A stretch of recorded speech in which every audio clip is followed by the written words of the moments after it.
You can't keep up with me, so you decide to try and bury me or make me vanish, right? They try to do it in their lives.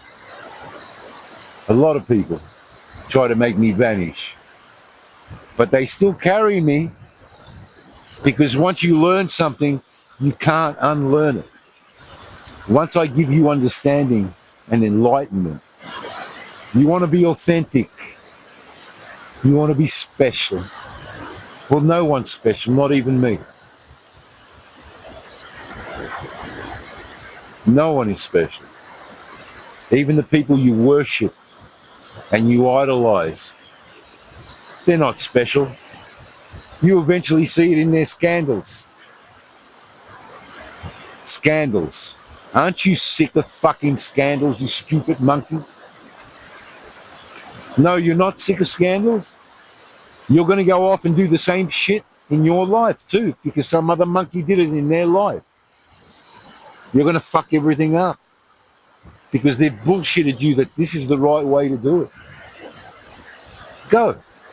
Off you go. Go and fuck your life up, copying some other fucking monkey. Go. I'll be right here. Come and tell me how successful you are. I've seen people open coffee shops next to coffee shops because the monkey can't think out of the fucking box. And at the end, they both suffer. And then another coffee shop opens up. And then they all can sit there and whinge and complain how bad the customer is, because it's the customer's fault for not going in there and giving them the money. And this happens in all fucking businesses that I see.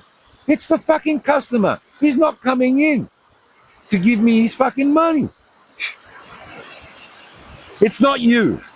You're not the issue why the customer's not coming in to your business.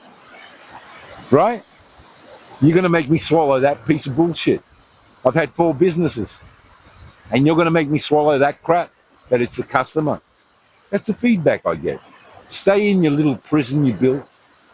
Sit there and whinge and complain like a prisoner in jail. Because the only thing that'll give you pleasure is money. And then even if you get the fucking money, you're going to take that money and turn it into hell.